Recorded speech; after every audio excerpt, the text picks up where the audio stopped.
miméticos, estábamos diciendo que los colinamiméticos actúan en el sistema parasimpático, estimulan los receptores de acetilcolina y ahí es que vamos a ver sus efectos. Entonces, fíjense, tenemos los ésteres de colina y los alcaloides dentro de los colinamiméticos de acción directa, ¿sí? Cuando hablamos de los ésteres de colina, entonces tenemos acetilcolina, metacolina, carbacol, metanicol, entre algunos de sus principales representantes.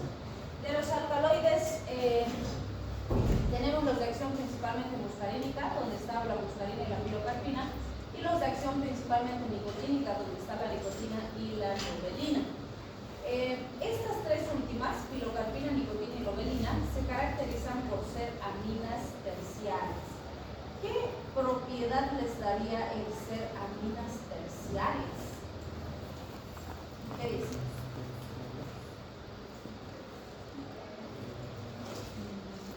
¿Qué propiedad tendría? Si se acuerdan de química orgánica, el hecho de ser amina terciaria lo que hace es darle una magnífica capacidad de absorción básicamente por todas las vías, ¿sí? Entonces decimos las aminas terciarias se absorben bien por vía inhalatoria, por conductiva, por piel, por vía oral, por todas las vías que nos podamos imaginar. Y eso es lo que determina que sean fármacos sí muy potentes, pero también fármacos muy peligrosos, ¿sí? Entonces vamos a ir viendo un poquito sus características.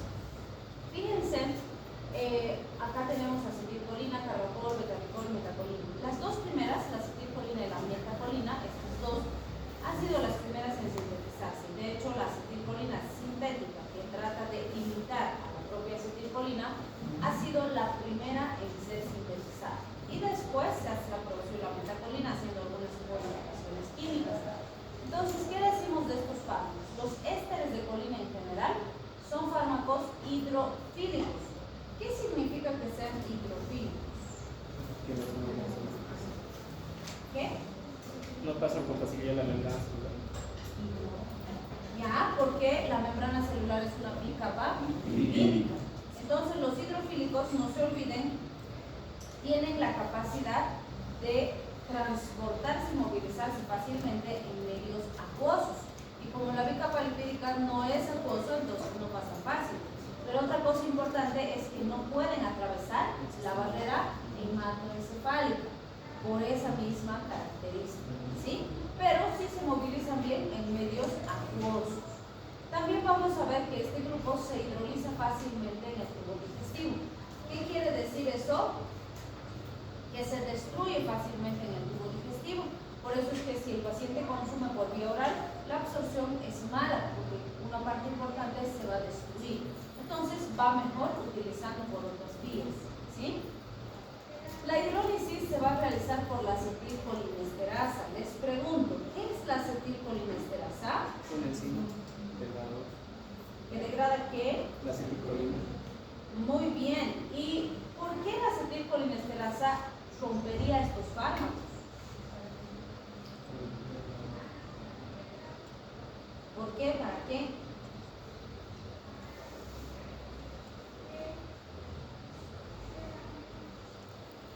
¿Qué dicen? ¿Por qué rompería?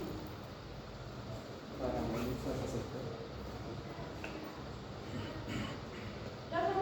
Rompe estos fármacos porque estos fármacos química y estructuralmente son muy parecidos a la propia acetilcolina. Entonces, justamente porque se parecen, pues sí los puede romper. Pero fíjense, la acetilcolina sintética se destruye ampliamente, igual que la acetilcolina endógena. La metacolina, que ya se le han hecho algunas modificaciones químicas, se destruye menos intensamente. Y el carbacol y el betanicol, que se han sintetizado después y que ya tienen elementos muy diferentes, se destruyen más lento, ¿sí? En menor proporción y en menor velocidad. Por otro lado, tenemos el grupo metilo beta, que disminuye la potencia en los receptores nicotínicos. Siempre les pregunto esto: ¿cuál sería la relevancia de que tenga menos potencia en el receptor nicotínico?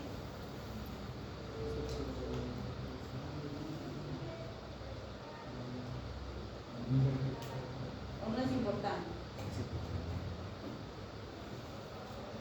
¿Por qué sería importante?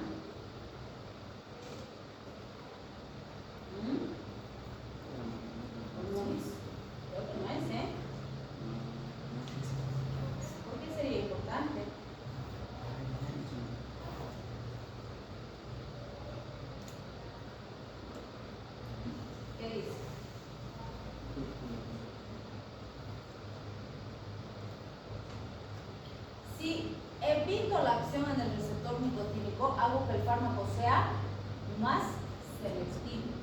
Porque si actúa todos los muscárinicos, todos los nicotínicos, como selectivo, más efectos adversos. Cuando introduzco estos grupos metilos beta, disminuyo la potencia en el receptor nicotínico, por lo tanto es más selectivo muscarínico. Conclusión, menos efectos adversos. ¿Sí? Bien, si hablamos de los alcaloides, fíjense, de los de acción principalmente muscarínica, tenemos a la muscarina y a la pilocarpina como sus principales representantes. Esto es bien importante en el siguiente sentido. La muscarina, de hecho, ha sido la molécula gracias a la cual se han descrito estos fármacos y gracias a la cual se ha dado la denominación del receptor. De ahí que el receptor se llama receptor muscarínico. ¿Sí? También vamos a ver que cuando hablamos de los de acción principalmente nicotínica, la nicotina ha tenido la misma función, ha sido la sustancia con la cual se han descrito todos los efectos relacionados a estos receptores nicotínicos y así también se les ha dado esa denominación del receptor nicotínico. ¿Sí? Algo importante es que, por ejemplo, la nicotina, ¿dónde tenemos nicotina? ¿Qué saben ustedes? En el cigarro, ¿no es cierto? Y normalmente pues la nicotina que está presente en el cigarro es responsable de la adicción asociada a la nicotina. Entonces, fíjense, resulta que esta nicotina es tan liposoluble que incluso se han probado preparados aplicados sobre la piel, ¿no? Y así un aceitito se aplica sobre la pielcita y la absorción es tan buena y tan significativa que tenemos muy buen efecto. Y eso ha permitido que tengamos, por ejemplo, nicotina en parches. El paciente se pone un parchecito en la piel y le va pasando dosis de nicotina. Tan buena es la absorción que el paciente masca chicles de nicotina, masca chicle y le está aportando nicotina. Hay unas bolsitas como bolsitas de té así chiquititas que el paciente se pone aquí en la encía y le va a aportar nicotina. ¿Sí? Gracias a esa gran absorción. Les pregunto, ¿y para qué le quiero dar al paciente nicotina en chicles, en bolsita de té, en parche? ¿Para qué? ¿Acaso no es una droga de abuso la nicotina? ¿Qué dice?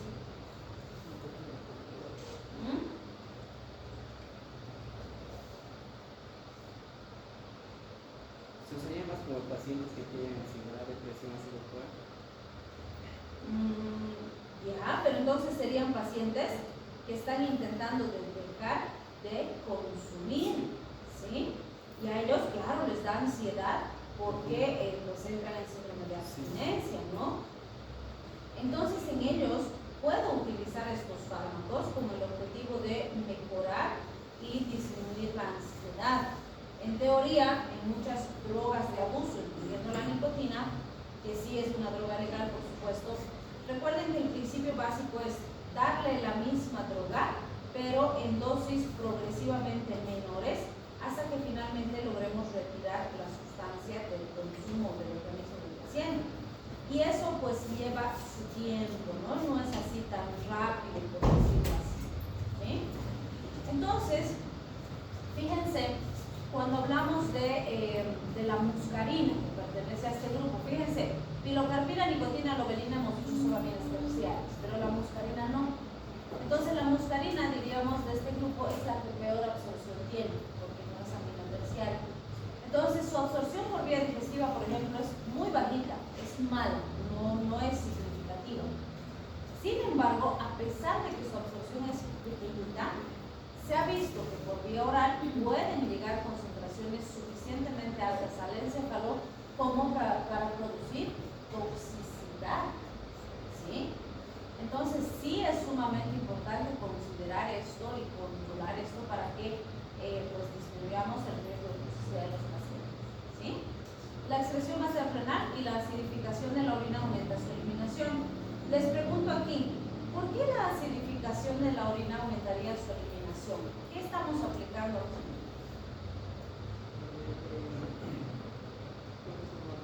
¿Qué ecuación estamos aplicando aquí? Henderson-Hasselbalch. Fíjense, estos fármacos son alcaloides, o sea, son alcalinos. Y por eso es que si acidifico la orina, aumenta su eliminación. Bien, esto ustedes ya conocen, ya lo hemos visto en autónomos, sabemos que la activación de los receptores muscarínicos nos va a producir respuestas en distintos sitios diferentes, sobre todo en lugares donde hay terminales neuromusculares, en glándulas, en el corazón, en pulmones, etcétera, dependiendo de la distribución de los receptores. Y recordamos, fíjense, los muscarínicos impares 1, 3 y 5 trabajan con proteína G1. ¿Qué implica eso? Sustancia efectora, fosfolipasa C, se activa. ¿Cuál es el segundo mensajero? B3, glicerol y calcio, aumentan su actividad, ¿sí? Y su concentración. Los pares, es decir, M2, M4, que son pares, ¿qué hacen? Trabajan con GI. GI es inhibitoria. ¿Cuál es la sustancia efectora? Adenilciclasa. Como es inhibitoria, disminuye la actividad de la adenilciclasa. ¿Cuál es el segundo mensajero? AMP5. ¿Qué va a hacer? Disminuir. ¿Sí? Pues vean, eso ya sabíamos, solo estamos aplicando. Esto también ya sabíamos. ¿Qué significa eso? ¿Se acuerdan que hemos dicho que los receptores NN y NM en las uniones neuromusculares y en el sistema nervioso central trabajan con canales iónicos? Entonces trabajan con canales de sodio y potasio y despolarización. Entonces esto es sumamente importante porque la mayor parte de la conducción neurológica está mediada por este tipo de control, y eso pues nos va a permitir tener un control bastante rápido y eficaz. Recuerden que canales iónicos se abre, paso la sustancia, tengo efecto. Se cierra, no pasa la sustancia, no hay efecto. Y es así de rápido y eficaz. En el receptor NM, fíjense, tenemos un pentámero que tiene sus unidades alfa, beta, gamma y delta. En los NN, la única diferencia es que el pentámero solo tiene unidades alfa y beta, pero en ambos casos es un pentámero subjetivo, ¿sí? Bien, esto también ya sabemos, lo hemos visto gracias a la aplicación de pues, el sistema nervioso autónomo y los efectos en el simpático y el parasimpático. Con la diferencia, aquí nos vamos a enfocar solamente en el parasimpático, lo que hace la acetilcolina. Entonces, fíjense lo interesante. ¿Qué vamos a tener acá? En ojos, ¿qué hace el parasimpático? Ya sabemos. ¿Qué hace? Miosis. Midriasis. Es el simpático. Midriasis. ¿Sí? O mentira. Midriasis es del simpático. Miosis es del parasimpático. ¿Cierto? ¿Cierto? Perdón, estoy más así. Bien, entonces fíjense, sí, tenemos contracción del esfínter del iris, que eso va a hacer que la pupilita se ponga chiquitita. Tenemos contracción del músculo ciliar, que va a reforzar esta contracción, pero además, esta contracción facilita la acomodación y produce apertura trabecular. Y con la apertura trabecular favorece el drenaje del humor acuoso, porque no se olviden que ahí cuando se abre el conducto de Schlemm, el humor acuoso pasa y entonces baja la presión intraocular. Este es un dato muy importante porque está en relación a las aplicaciones clínicas de estos fármacos, ¿sí? Por eso es, vamos a ver, cuando necesito bajar la presión intraocular, pues me pueden servir los colinomiométricos, ¿sí? Muy bien. A nivel cardiovascular pasa algo muy interesante. O sea, de hecho sabemos que la acetilcolina todo es negativo, ¿sí? Baja la fuerza, la frecuencia, la potencia, la conducción, la velocidad de conducción, todo es negativo. Y en los vasos sanguíneos produce vasodilatación mediada por la liberación del factor relajante derivado del endotelio. Esto tanto en venas como en arterias, pero lo que no habíamos visto en autónomo es que para que este efecto se mantenga intacto y potente, tenemos que el endotelio tiene que estar intacto, no tiene que estar enfermo, lesionado, ni nada. Además, en dosis altas se ha visto que esa contracción puede estar asociada a, o más bien, en dosis altas puede tener un efecto opuesto y generar vasoconstricción intensa. Pero esto es en casos muy, muy rarísimos y excepcionales, ¿sí? Entonces, fíjense, básicamente en el sistema cardiovascular el efecto es depresor, es negativo, ¿sí? Sin embargo, Y eso aplica no solo para los colinamiméticos, sino para cualquier otro grupo de fármacos que vayamos a ver que está relacionado al sistema cardiovascular, ¿sí? ¿Por qué? Cuando nosotros hablamos del sistema cardiovascular, vamos a ver que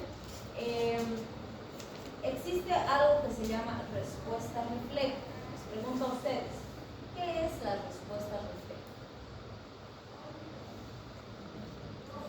Es el movimiento involuntario que se hace a una acción. Ya, pero hablando del sistema cardiovascular, entonces, ¿qué sería? Es algo que va a pasar inesperadamente como una consecuencia, digamos, que no va a ser parte de la acción, sino que va a ser voluntaria por así. Podría ser un sistema de compensación. Ya, está en relación a compensación. ¿Por qué? Pónganse que ustedes le van a dar un fármaco al paciente que produce vasodilatación y ¡pum!, baja la presión arterial. La respuesta refleja del sistema cardiovascular es una reacción rápida ante un cambio. Entonces, ¿cuál ha sido el cambio ahora? ¡Pum!, bajó la presión arterial. ¿Qué va a hacer mi respuesta refleja? Va a tratar de subir, ¿sí? Porque está intentando regresar a la condición anterior, ¿sí? Entonces, cuando yo, por ejemplo, le doy algo que le baja la presión arterial con nuestras sustancias, la respuesta refleja del paciente va a ser que le produzca taquicardia, que su corazón se acelere, que sus parámetros se aceleren, tratando de contrarrestar mi respuesta, ¿sí? Pero fíjense, si era, por ejemplo, un paciente que está hipertenso y yo le estoy dando esto para controlarlo y estoy bajando su presión arterial, lo lógico sería que sí baje la presión arterial, pero si aparece respuesta refleja, ¡pum!, me puede subir la presión, ¿sí? Entonces, ¿qué tengo que saber yo? Las respuestas reflejas se caracterizan por dos cosas. Suelen ser leves y transitorias, es decir, no son muy intensas y pasan rápido. Después de unos minutos se estabiliza el paciente y desaparece. Entonces, ¿yo qué tengo que pensar? Primero, que cuando yo introduzco el fármaco va a haber una respuesta refleja. Y esa respuesta refleja podría producirme un resultado que yo no estoy esperando en este momento, pero si soy paciente y espero unos minutos, se va a estabilizar el paciente, ¿sí? El segundo elemento importante, ¿cuál sería? Que si mi paciente no tiene una enfermedad de base establecida, no hay gran problema con la respuesta refleja. Como va a desaparecer rapidito, entonces se va a estabilizar el paciente y voy a obtener el efecto que necesito. Pero si mi paciente ya tuviera una enfermedad de base, digamos que ya tiene angina de pecho o ya tiene, no sé, insuficiencia cardíaca, ese transitorio tiempito de respuesta refleja podría hacer que mi paciente se complique porque ya tiene una enfermedad de base, ¿sí? Entonces, eso es lo que tengo que anticipar, vamos a decir, y la razón de que todo esto se ponga bien o se ponga mal es justamente el hecho de que yo tengo que saber qué fármacos tienen mucha respuesta refleja, qué fármacos no tienen y qué patologías tiene mi paciente para decidir cuál es el mejor fármaco para él, ¿sí? Bien, a nivel respiratorio ya sabemos esto, hemos dicho que el parasimpático que va a ser broncoconstricción y broncorrea. Les pregunto, ¿en qué paciente ustedes quieren conseguir broncoconstricción y broncorrea?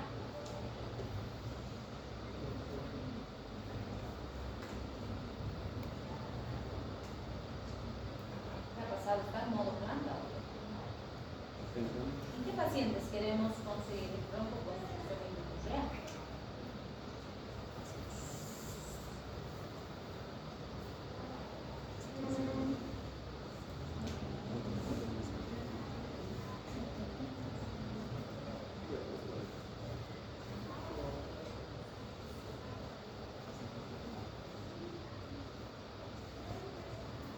¿Qué es?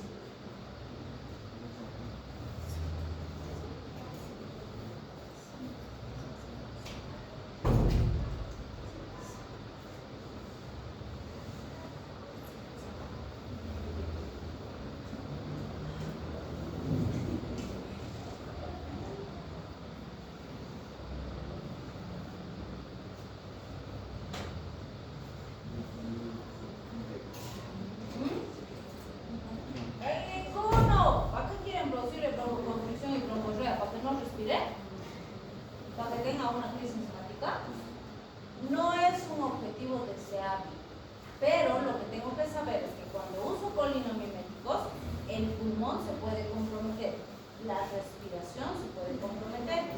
Entonces, si tuviera un paciente que es asmático, por ejemplo, este es un muy mal fármaco. No puedo usar o no debería usar, ¿sí?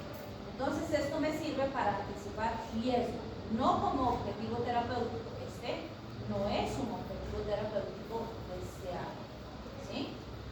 Bien, a nivel genitourinario vamos a ver que existe una contracción del detrusor y relajación del trígono, vale decir, favorece la micción, ayuda a que el paciente pueda orinar. Entonces vamos a ver en qué situaciones me sirve ese efecto. A nivel digestivo, siempre decimos, si sabe genitourinario, sabe gastrointestinal, porque el principio es el mismo. El parasimpático, ¿qué hace? Aumenta la motilidad, aumenta las secreciones y relaja los esfínteres, porque si muevo, entonces tengo que abrir para que pase el contenido, ¿no? Es un movimiento fisiológico. Entonces es el mismo principio que ya sabíamos. Por lo tanto, existe un aumento significativo de la actividad digestiva.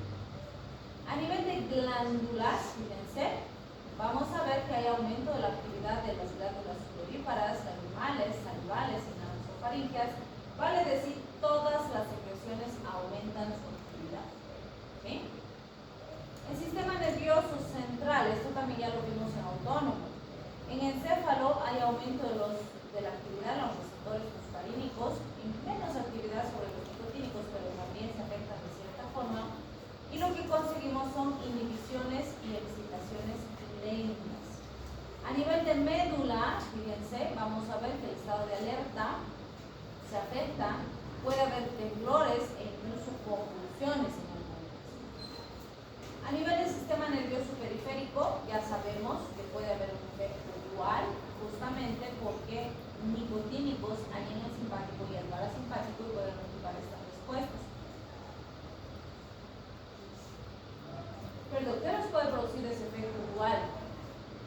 Aumento de la actividad simpática y el más notorio es el corazón. Entonces suele haber aumento de presión y frecuencia cardíaca, aumento de actividad parasimpática en el resto del organismo y esto puede asociarse a micción y diarrea. ¿Sí? Y en las terminales quimiorreceptoras vamos a ver una alteración de la frecuencia respiratoria y descargas vagales que quieren potenciar la insuficiencia respiratoria que de hecho ya tiene el paciente por la activación de este sistema. En las uniones neuromusculares, como dijimos, es común un aumento de la despolarización de la lámina terminal, un aumento de la permeabilidad de sodio y potasio, y esto está relacionado a fasciculaciones desorganizadas y contracción muscular. Entonces recuerden que dijimos, ¿no? Los famosos calambres, las fasciculaciones son comunes cuando hay activación importante del sistema colinérgico. Bien, aquí vamos a ver los fármacos de acción indirecta. ¿Quieren descansar un poquito? Sí. Vamos con los de acción indirecta. Siempre les digo, cuando ustedes saben los de acción directa, también saben los de acción indirecta, porque es casi lo mismo con algunas pequeñas diferencias. ¿Sí? Entonces, fíjense, de los de acción indirecta tenemos los ésteres de ácido caroámico, donde están los alcoholes con amonio cuaternario como la neostigmina, los alcoholes con amonio terciario como la fisostigmina, tenemos al hidrofonio, ¿sí? Que está en los alcoholes simples con amonio cuaternario, y de los derivados de ácido fosfórico tenemos sobre todo a los organofosforados y los tiofosforados. Y algunos dicen, hay poca diferencia entre estos dos tipos, en realidad los podríamos manejar juntos. Pero ciertamente en este grupo hay muy pocos fármacos. ¿Sí? Vamos a mencionar algunos por ahí que se han usado en alguna época, pero actualmente ya no se usan. Pero estos, fíjense, Malargio, Paradio, Ecopiofato, Soman, Sarin, son sustancias altamente peligrosas. De hecho, Malargio y Paradio son plaguicidas, insecticidas.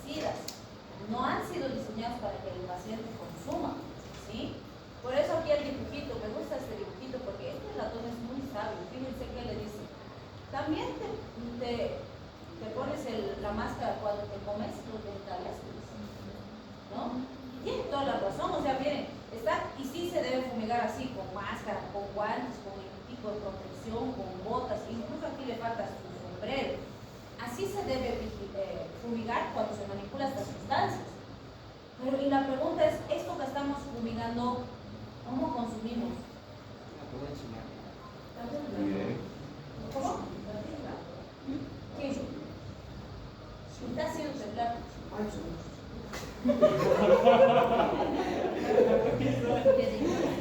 Está preocupada. Yo no he sentido, a ver. Acá el piso se cae. Allá en Chile no, está temblando y yo sí lo veo mi cosa.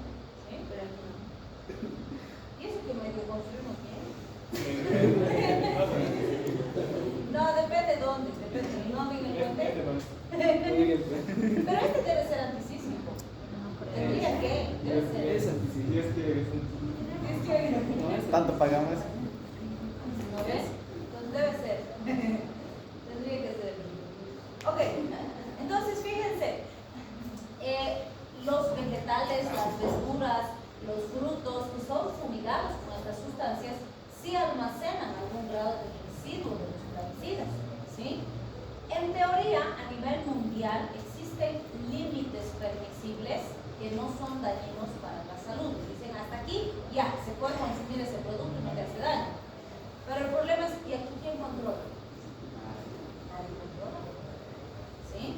Entonces sí tenemos cualquier cantidad de esto y además la mayoría de los científicos dice, aunque sean poquitas las cantidades que estén dentro de los ramos permisibles, se acumulan.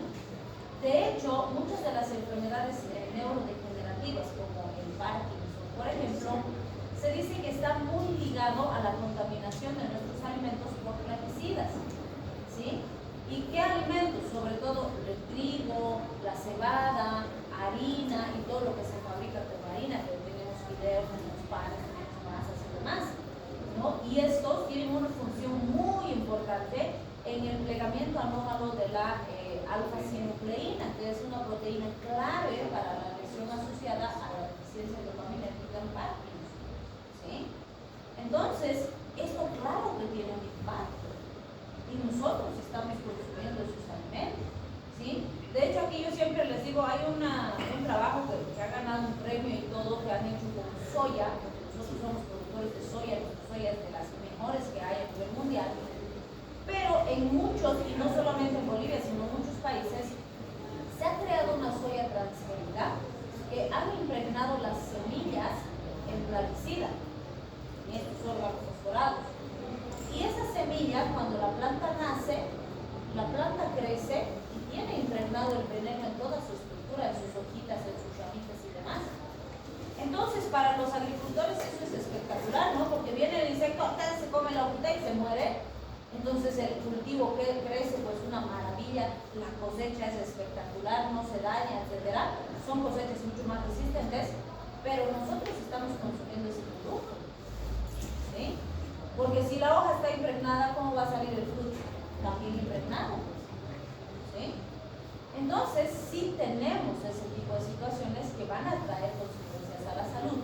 Además, como ya habíamos mencionado en Autónomo, muchas veces el paciente tiene malaria, parático ahí guardado en la casa porque uso para fumigar y no sé qué, y se ha peleado, encima se ha ido a beber con los amigos, no sé qué, y viene y plan, intenta suicidarse y se toma el malaquion, se toma veneno para rata, intenta suicidarse, ¿sí? Entonces sí nos llegan a los hospitales intoxicaciones agudas por estos venenos. En el caso del Soman, Sarin, que vamos a ver también más adelante, son gases neurotóxicos. ¿Qué hacen estos gases? Generan síndromes colinérgicos terribles y matan de una forma súper cruel, súper agónica al paciente, ¿sí? O a la víctima en este caso. Se han usado estos gases en terrorismo, en guerras. Hay bombas de Sarin, bombas de Soman, que han explotado en hospitales, en colegios, en varios hechos bélicos, ¿sí? Pero la muerte es tan,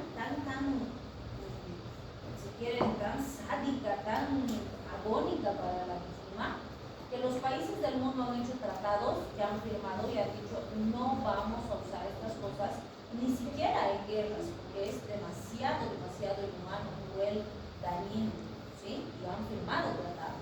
Pues actualmente no se puede usar. Sin embargo, cuando hay ataques terroristas, comunistas, conspiraciones, cosas así complejas, usan todavía. O sea, sí hay estas sustancias, ¿no? Y muchos analistas dicen, ¿no? La Tercera Guerra Mundial o va a ser química o va a ser biológica. Y en cualquiera de los dos panoramas, lo que se va a extinguir es la humanidad. Pero de hecho para el planeta es bueno, ¿no? Por eso les digo que me cae bien tanto. Tiene muchas razones su teoría. Los humanos somos el virus del planeta, lo estamos destruyendo, somos una barbaridad. No todos, ¿no? Pero sí necesitamos que disminuya un porcentaje significativo. Entonces, si pasa eso, y bueno, algunos dicen va a ser de las dos, va a ser biológica y química, y ahí sí que va a ser de catastrófica y destructiva. Los humanos probablemente no sobrevivamos, ¿no? El planeta va a volver a renacer, le va a costar, pero va a volver. Pero nosotros no sabemos. Bien, entonces vamos a ir viendo esos fallos. Fíjense, aquí está la neostigmina, la fisostigmina, los órganos fosforados, los diofosforados. Estas dos, ¿en qué se diferencian? La neostigmina tiene baja absorción por todas las vías. Se absorbe mal por piel, por pulmones, por hemorragia, por vía. Entonces, se usa para enterar porque así tenemos mejor absorción. Y el hecho de que se absorba mal hace que su penetración al sistema nervioso central también sea deficiente. Y pues se metaboliza por colinesterasas y esterasas inespecíficas a nivel endógeno. Entonces, tenemos muy buena destrucción, metabolismo si quieren endógeno. La fisostigmina tiene buena absorción por todas las vías y entra terriblemente al sistema nervioso central. Esto hace que sea sumamente tóxico, ¿sí? Entonces, ¿qué elementos importantes se ha tomado en cuenta aquí? Fisostigmina se usó un tiempo y después se retiró, se dijo no vamos a usar más fisostigmina, es muy tóxica, muy peligrosa. Y la que se ha quedado y todavía tenemos en los hospitales es la neostigmina, pero aún así no se usa con mucha frecuencia la neostigmina, se le tiene bastante reserva porque es bastante peligrosa, ¿sí?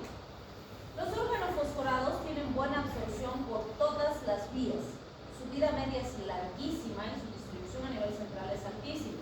Por eso es que se constituyen en sustancias altamente peligrosas y muy tóxicas para el paciente. Y por eso es que se ha ido limitando un poquito su acción, o su uso, perdón. Pero fíjense, algo muy interesante.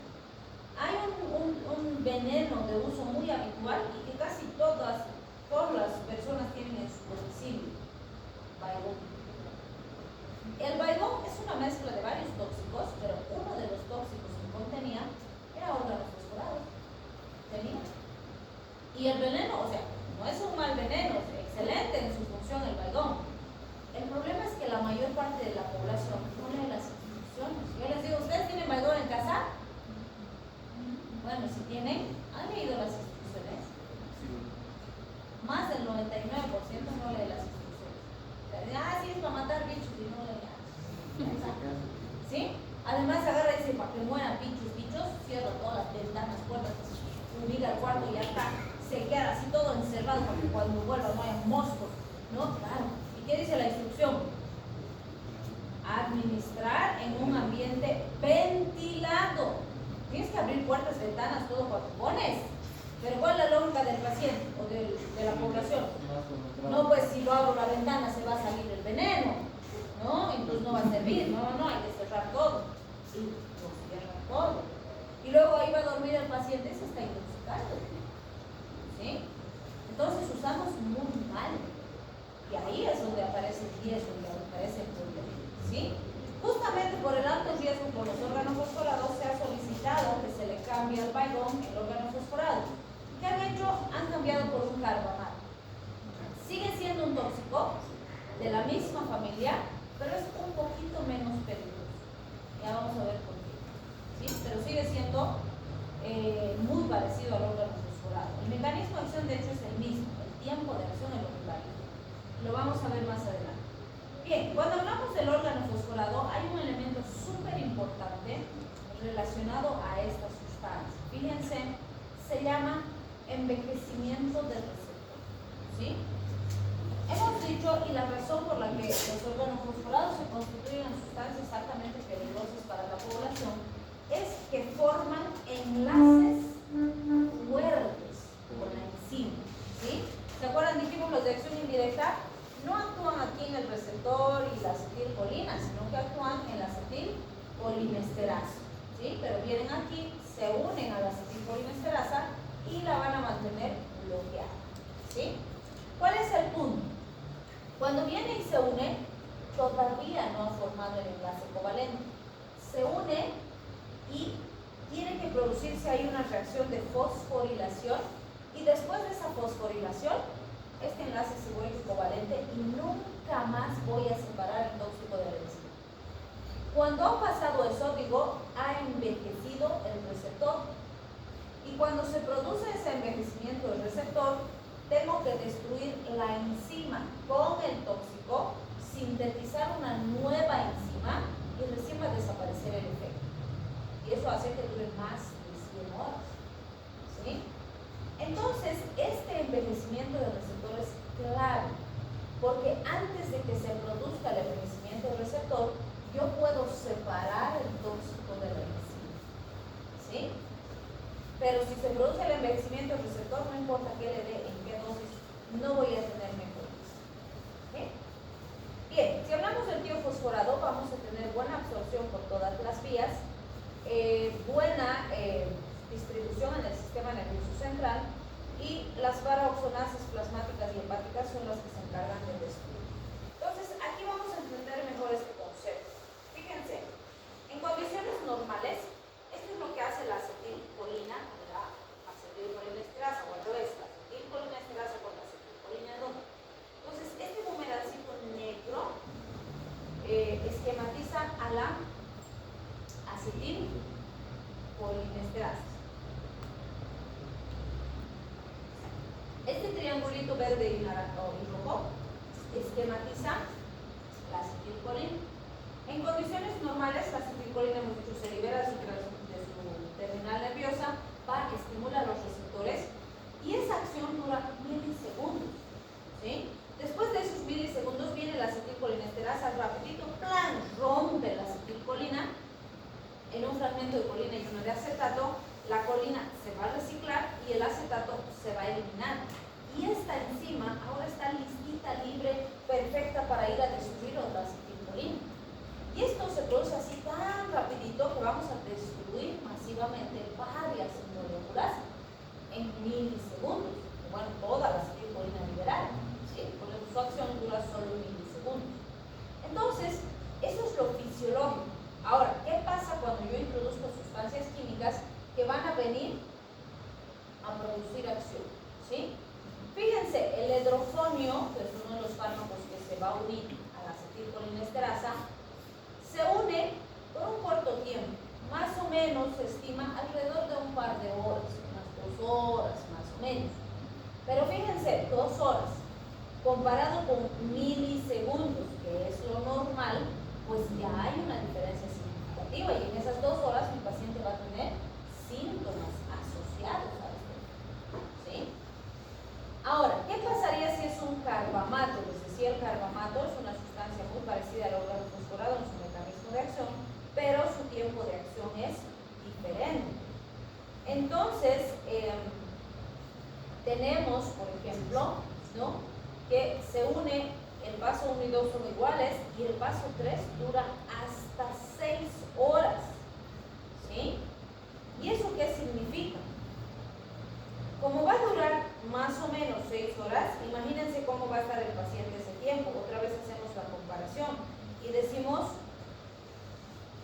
6 horas comparado con milisegundos, pucha, es una diferencia abismal. ¿Sí?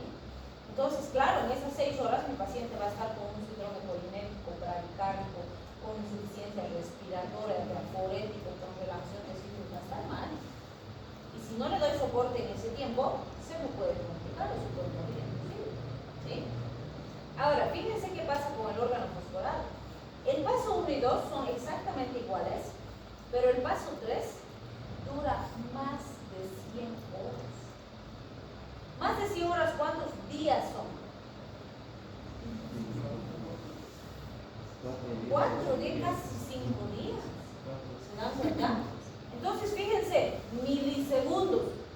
a varios días, claro que ese paciente se me puede complicar.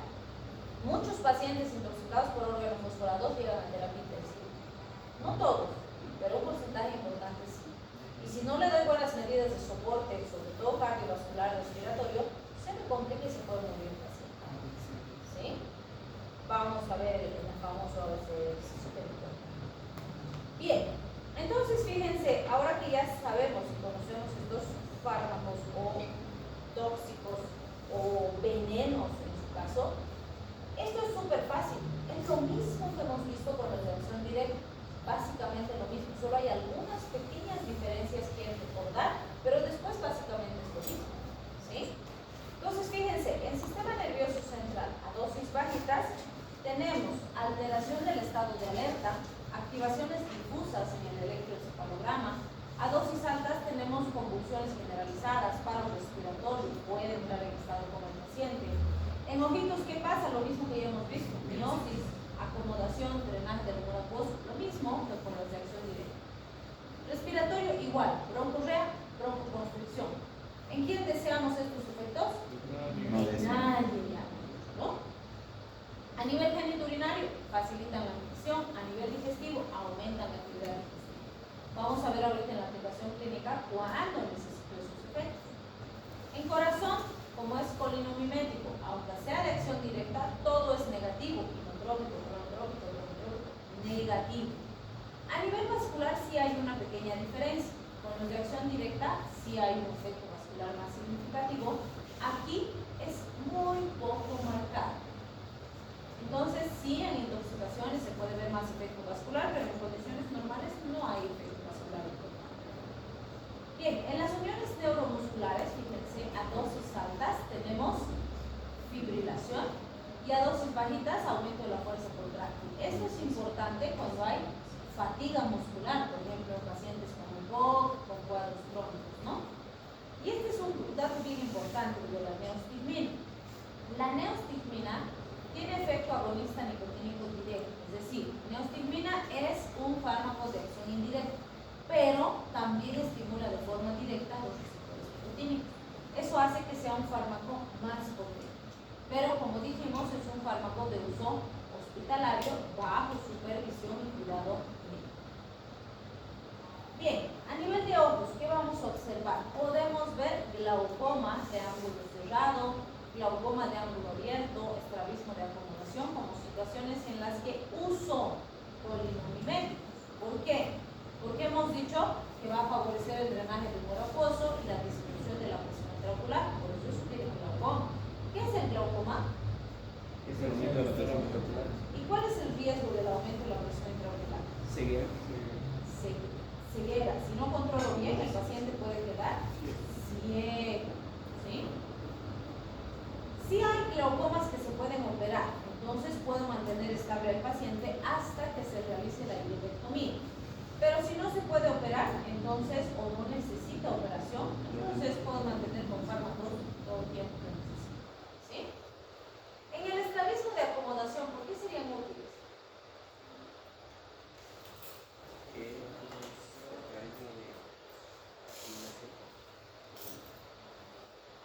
¿Qué es el estrabismo? Mejor primero, parece que no es. No, ese es cuando el ojo ocular también así.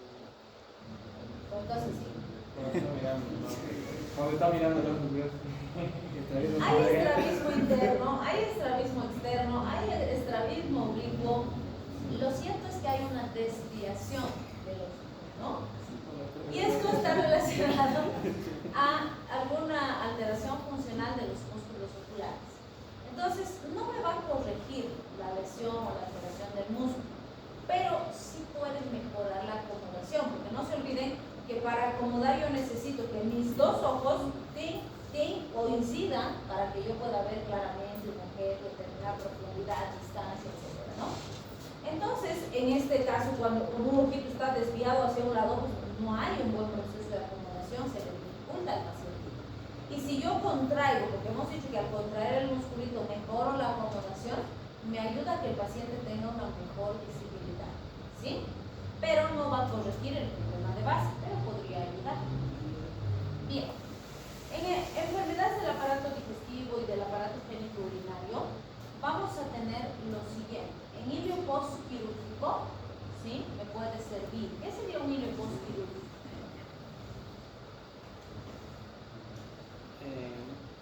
cirugía, o sea, es una, después de la cirugía, pero Claro, vos. pero de aquí, Cuando hablamos de ilio postquirúrgico, nos estamos refiriendo a una parálisis del intestino después de una cirugía. Y van a ver que, por ejemplo, en las cirugías abdominales es muy común que el paciente quede con ilio postquirúrgico, sobre todo si ha sido abierta, si se ha manipulado de forma importante las vísceras. Los cirujanos dicen, se ha resentido el intestino. No creo que se resienta, ¿no? Pero es una forma sencilla de decir que el intestino se ha paralizado por la manipulación extensa que ha sufrido, ¿sí? Entonces, para que ese intestino vuelva a funcionar y tenga un buen tránsito gastrointestinal el pacientito, necesitamos que se vuelva a mover, a contraer. Entonces, ahí, ¿qué podemos hacer? Si le doy un polinomimético, se va a estimular el peristaltismo, se van a relajar los esfíntercitos para que el intestino funcione de nuevo, ¿sí? Entonces, sirve para eso. En el megacolon congénito también. ¿Qué sería un megacolon?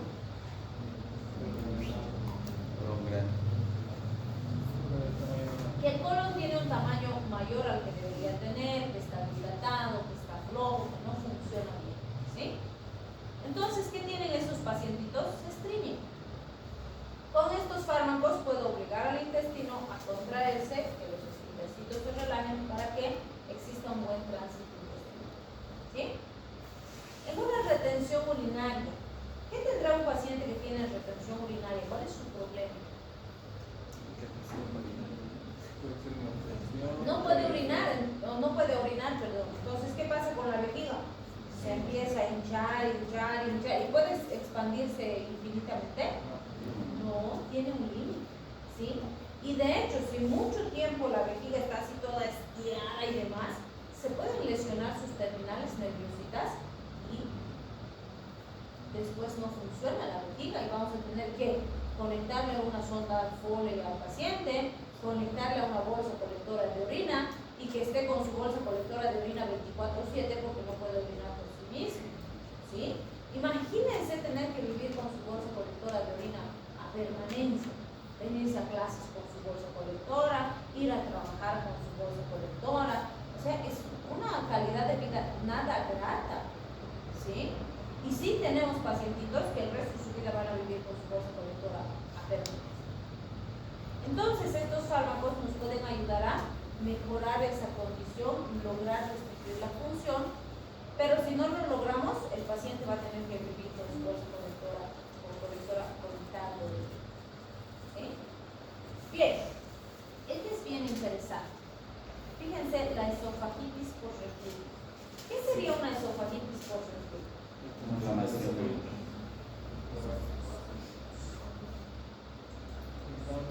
Ya, el esófago se inflama porque hay reflujo del estómago hacia el esófago, ¿no?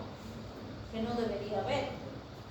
Pero entonces la pregunta es, ¿cuál es el efecto de un colinomimético en los esfínteres? hacer contracción del esfínter gastroesofágico para que no haya O sea, para que no exista reflujo, una medida útil sería contraer el esfínter.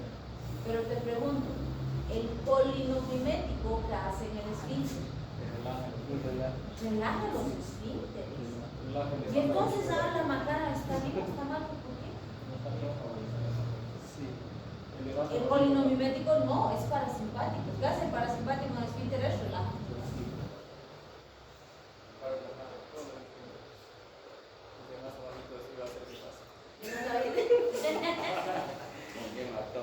Resulta que se han hecho algunos estudios y han encontrado que específicamente en el esfínter esofágico inferior, los colinomiméticos mejoran el tono, ¿sí?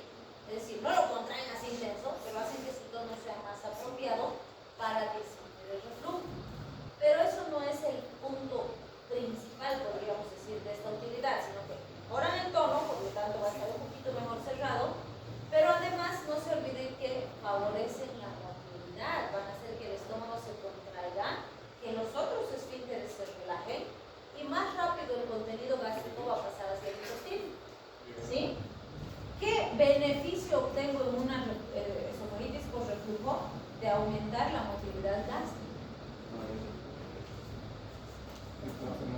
Híjole, vos has llegado más tarde que yo.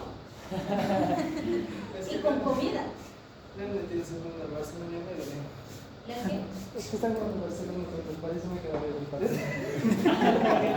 Ni siquiera lo Y importante. lo disimula, ¿no? Pues, si estabas en los Juegos Interuniversitarios tenías tolerancia, pero por Barcelona no. Así que Tampoco. hoy la Maurista. Oye, ya Maurista, qué bacana. Ya me viste. Ah, chingón. ¿Qué dice? Aumentar la motilidad gástrica, que va a hacer que el contenido gástrico pase más rápido hacia el intestino. ¿En qué me favorece eso? Disminuye la presión intragástrica. Y si hay menos presión intragástrica, hay menos presión. ¿Sí? Entonces, menos contenido gástrico, más mejor tono, sí disminuye la esofagititis colitis. ¿Sí? Entonces, esa es la explicación de por qué son útiles en esta situación. Bien, si hablamos del sistema músculo-esquelético, nos va a servir en miastenia grave y en la reversión del bloqueo neuromuscular anestésico. Entonces les pregunto, ¿qué es la miastenia grave?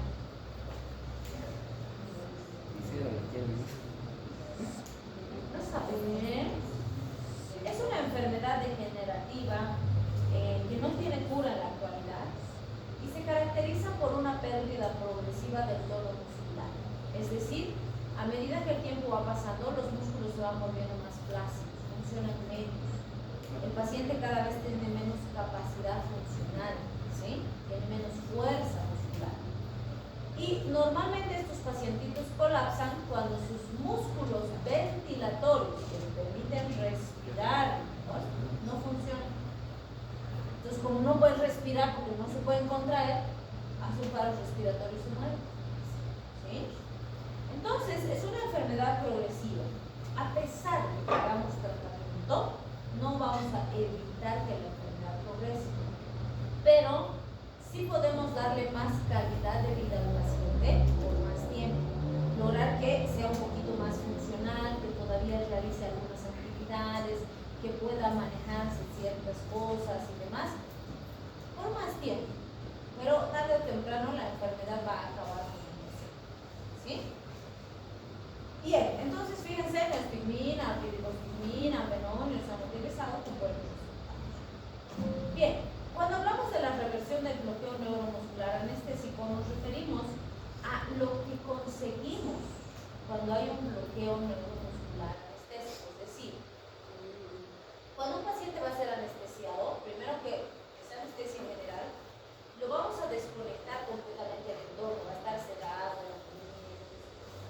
Pero imagínense, digamos que tengo que hacer una cirugía abierta, tengo que abrir el abdomen del paciente, que de hecho los músculos voy a divulsionar, voy a separar, no voy a cortar, porque si no los podemos separar bien.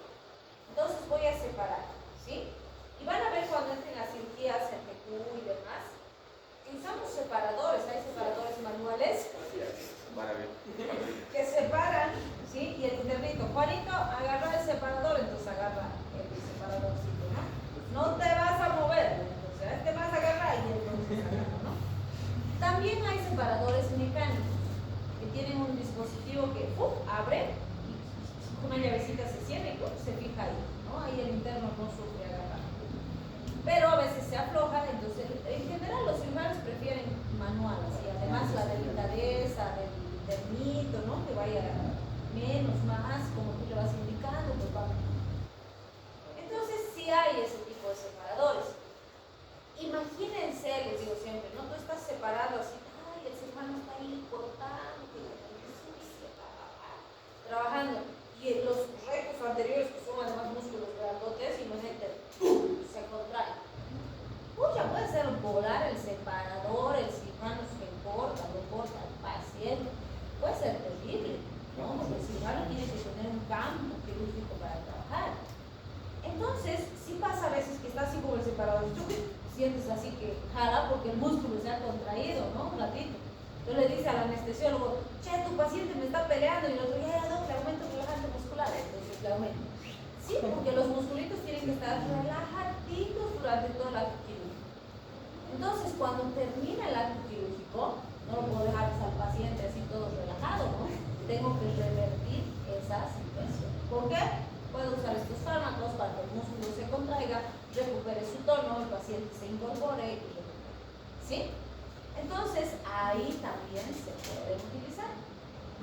Bien, ¿qué decimos de la intoxicación con colinomiméticos?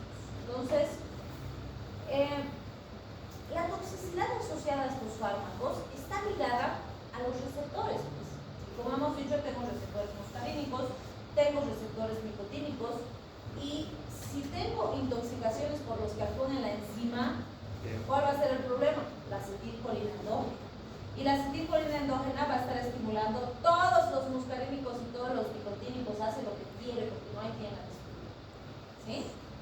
Eso es lo que me muestra en este cuadro. Fíjense, cuando tengo acción por estimulantes muscarínicos de acción directa, son sustancias químicas que estimulan el receptor de acetilcolina. Entonces, el paciente que va a tener náuseas, vómitos, diarrea, cialorrea, diaforesis, vasodilatación, broncoconstricción, broncorrea, hipotensión, bradicardia, o sea, una exacerbación del sistema parasimpático, ¿sí? Y ahí tenemos por eso ese síndrome, ¿no? Y los ojitos van a estar puntiformes, las pupilas mióticas, etc. Ahora, si tuviera una intoxicación por estimulantes nicotínicos, considerando que los nicotínicos están a nivel preganglionar del parasimpático, pero también están a nivel preganglionar del simpático, puede haber interacción de algunos síntomas que yo no me espero, por decirlo así. Por ejemplo, pueden haber convulsiones, puede irse al otro extremo y entrar en estado de coma, puede tener un paro respiratorio, puede haber bloqueo despolarizante, pero fíjense, puede haber hipertensión y arritmias. ¿Y estos dos efectos qué son? Son más característicos del simpático, no del parasimpático. ¿Pero por qué se presentan? Por los nicotínicos que están en el simpático. ¿Sí? Bien, y si es una intoxicación crónica, por ejemplo, puede haber una enfermedad coronaria, úlceras pépticas, cáncer del pulmón, como algunos de los elementos, que si se dan cuenta son enfermedades súper atípicas. ¿Sí? Cuando yo veo un cáncer de pulmón, lo último que me voy a poner a investigar y preguntar es toxicidad.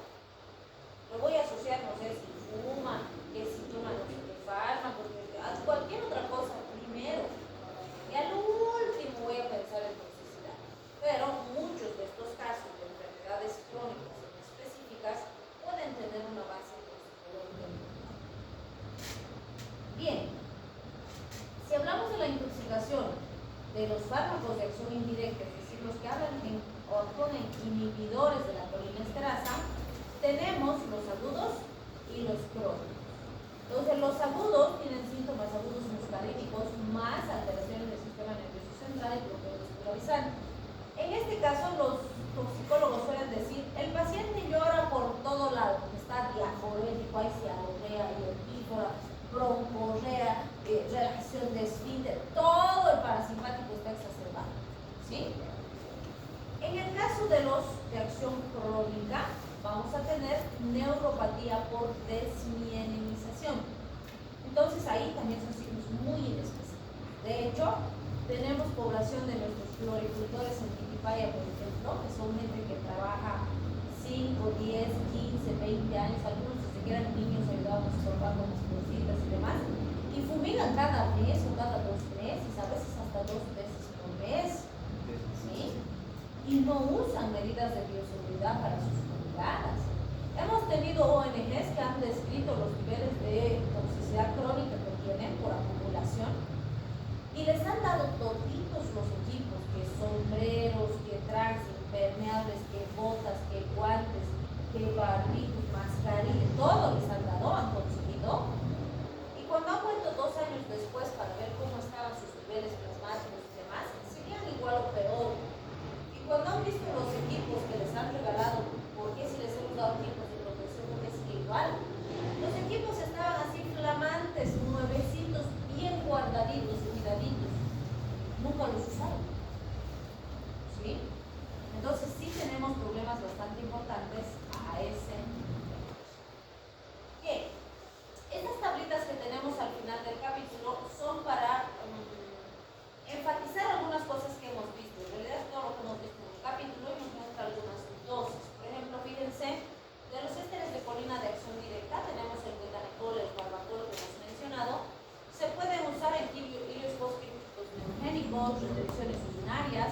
Ahí se administra 10 hasta 50 miligramos por día hora cada 8 o 6 horas en estómago vacío, ¿sí? En pacientes con glaucoma podemos usar una gotita, ¿sí? 1 a 3 veces al día, dependiendo cómo responde el paciente. En glaucoma de ángulo cerrado debemos individualizar las dosis. También se pueden usar en midriasis por simpático miméticos, una gotita, también 1 a 3 veces al día, y hasta que desaparezca la midriasis. Y también antes de las iridectomías, pero para esto usamos una gota al 2% de 1 a 3 veces por día hasta que se opere al paciente. ¿Sí? Bien, vamos a quedar ahí.